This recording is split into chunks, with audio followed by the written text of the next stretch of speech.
ایک بہت بڑے امام تھے، وہ ایک کنویں سے پانی بھر کے جانے لگے تو ایک خاتون گھڑے کے اندر پانی رکھے ہوئے تھی اور اس نے سر پہ اٹھایا، آگے تھوڑی سی پھسلن تھی تو امام صاحب نے اس کو دیکھ کر کے کہا کہ بیٹا ذرا دھیان سے، پاؤں پھسل نہ جائے۔ تو اس بچی نے وہیں وہ گھڑا رکھ دیا اور امام سے مخاطب ہو کے کہنے لگی کہ حضرت میں اگر پھسل گئی تو کیا ہوگا؟ یہ گھڑا ٹوٹ جائے گا، 2 آنے کا بازار سے اور لے آؤں گی، لیکن آپ پھسل گئے تو زمانہ پھسل جائے گا۔ آپ اپنی فکر کریں تو عالم کا پھسلنا ایک زمانے کا پھسلنا ہے۔ اس وقت ہمارے پاس ہے ہی کیا ہے؟ دین پہ ڈاکے ڈالے جا رہے ہیں، پوری دنیا کے اوپر اسلام رسوا ہے۔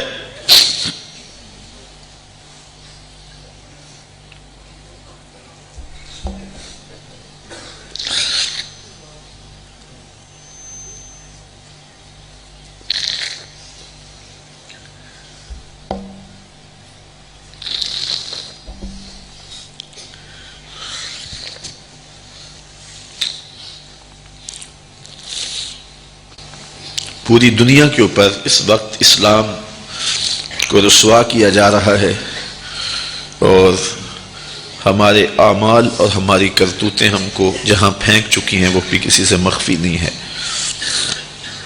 تو میں اس دارالعلوم کو غنیمت سمجھتا ہوں کہ یہاں سے فارغ ہو کر کے جانے والے علماء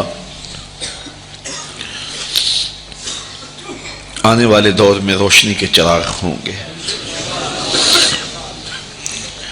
اور میرا اگر یہ اعتقاد پہ ٹھیس پہنچ جاتی ہے تو میرے لیے پہلے بہت مشکل ہے اس نظام کو لے کر کے چلنا۔ بڑا مشکل ہوتا ہے کسی کے آگے جا کے جھولی پھیلانا اور اس سے فنڈ مانگنا۔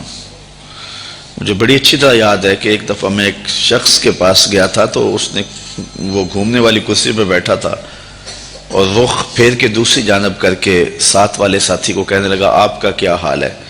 تو میں وہیں سے اٹھ کر کے آ گیا تھا۔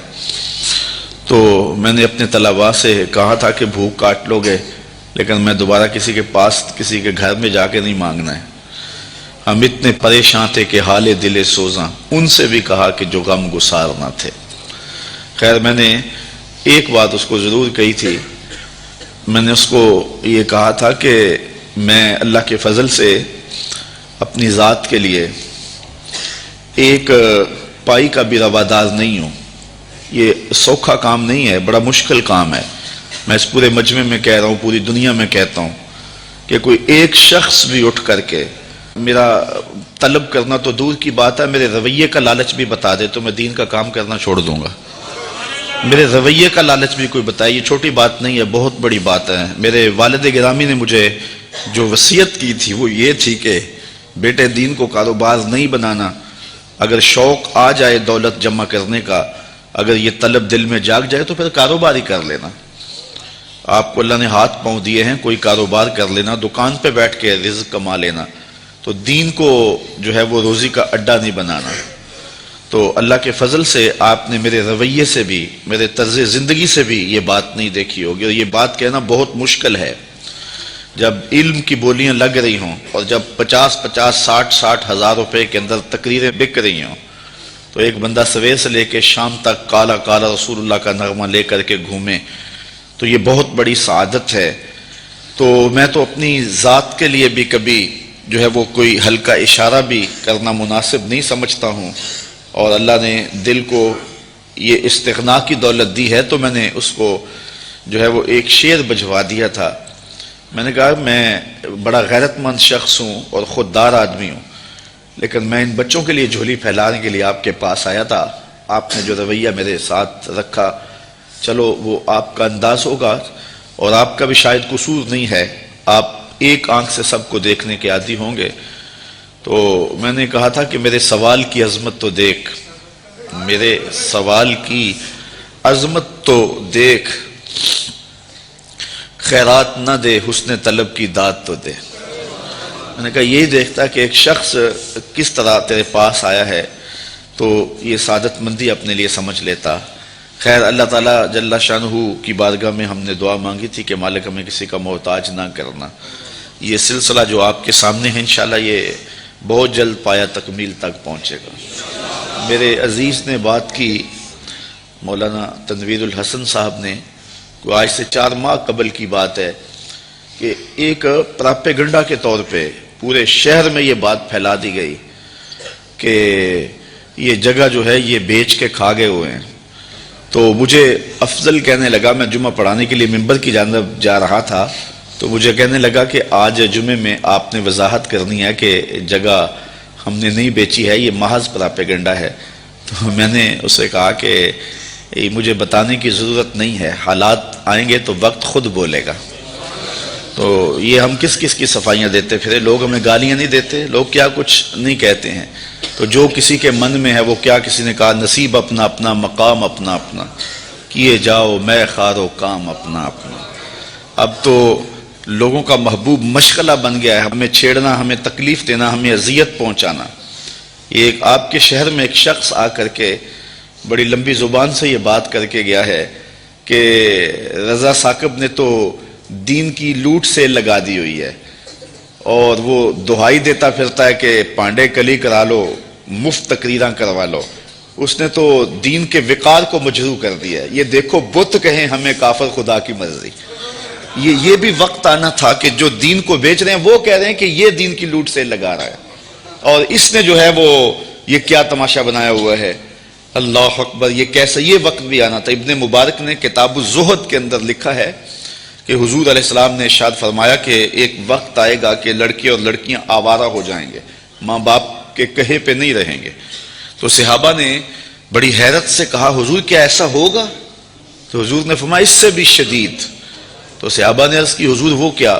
فرمایا لوگ امر بالمعروف کرنا اور نہی عن المنکر کرنا چھوڑ دیں گے۔ تو صحابہ نے کہا حضور کیا ہوگا؟ فرمایا اس سے بھی عجیب۔ عرض کی حضور وہ کیا؟ تو حضور نے ارشاد فرمایا کہ اس سے شدید یہ ہوگا کہ لوگ نیکی کو برائی سمجھنے لگ جائیں گے، برائی کو نیکی سمجھنے لگ جائیں گے۔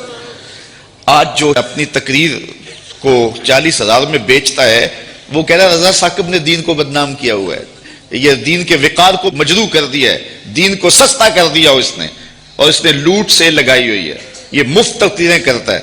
تو میں نے کہا صاحب میں کب مفت تقریریں کرتا ہوں؟ یہ تمہیں غلط فہمی ہے کہ میں مفت تقریریں کرتا ہوں۔ تم تو 40,000 میں بک جاتے ہو اور میرے سامنے تو بندہ اپنا آپ بیچ دیتا ہے، ساری زندگی پیچھے پیچھے رہتا ہے، تم تو 40,000 میں اپنا سودا کر لیتے ہو، تو ساری زندگی نام لگا دیتا ہے۔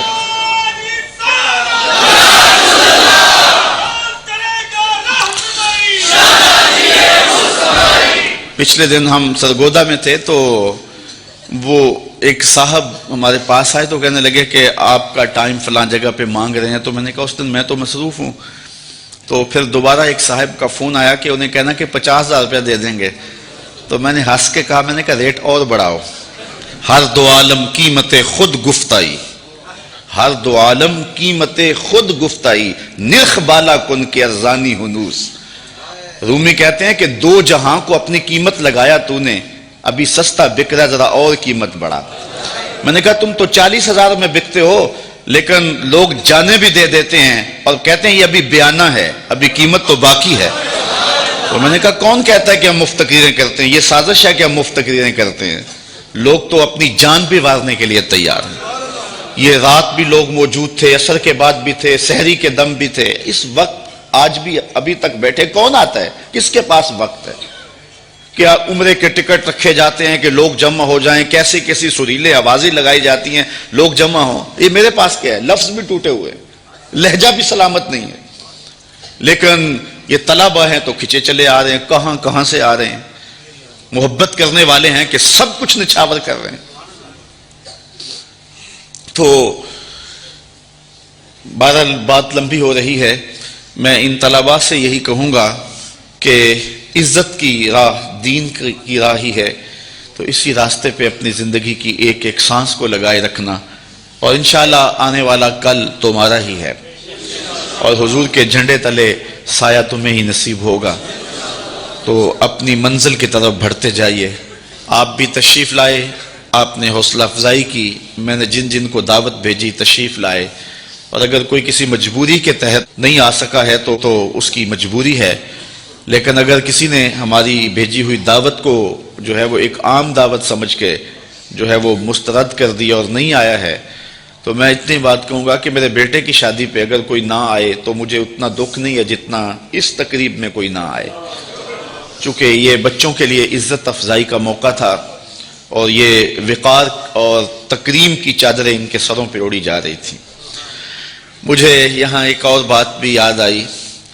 آج سے کوئی 6 ماہ قبل میں اللہ کی بارگاہ میں شکریہ ادا کرنے کے بعد یہ بات کہتا ہوں، کسی صاحب نے مجھے کہا، یہ تنویر صاحب زور دے رہے تھے، اصل جو شخص آگے سے جواب نہ دے تو لوگ سمجھتے ہیں کہ اسی کو مارو اور اسی کی تذلیل کرو، اور دوسری بات یہ ہے کہ جب کام ہوتا ہے تو مخالفت بھی ہوتی ہے۔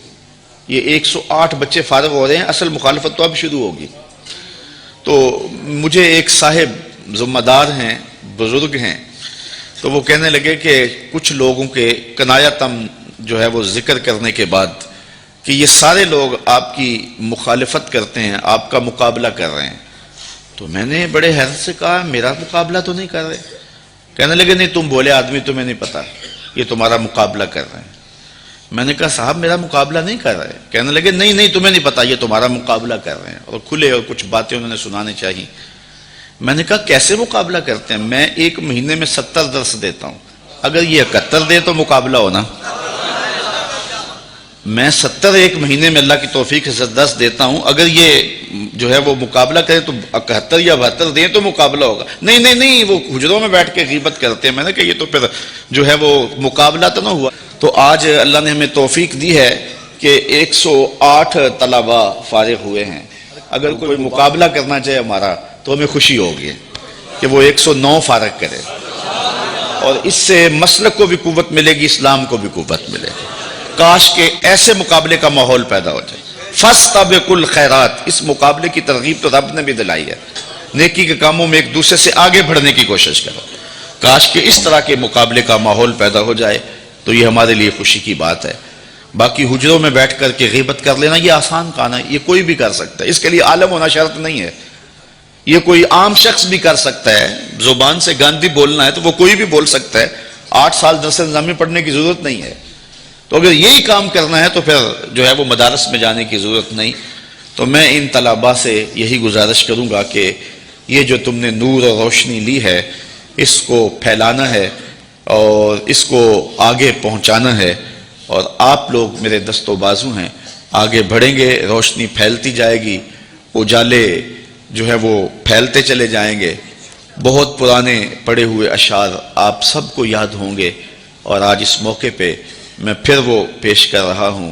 اقبال نے کہا تھا، آ ملیں گے سینہ چاکانے چمن سے سینہ چاک، بزم گل کی ہم نفس باد صبا ہو جائے گی، شبنم افشانی پیدا کرے گی میری سوز و ساز، اس چمن میں ہر کلی درداش نہ ہو جائے گی، آسمان سحر کے نور سے ہوگا آئینہ پوش، ظلمت رات کی سیما پا ہو جائے گی، شب گریزاں ہوگی آخر جلوائے خورشید سے، یہ چمن معمور ہوگا نغمہ توحید سے۔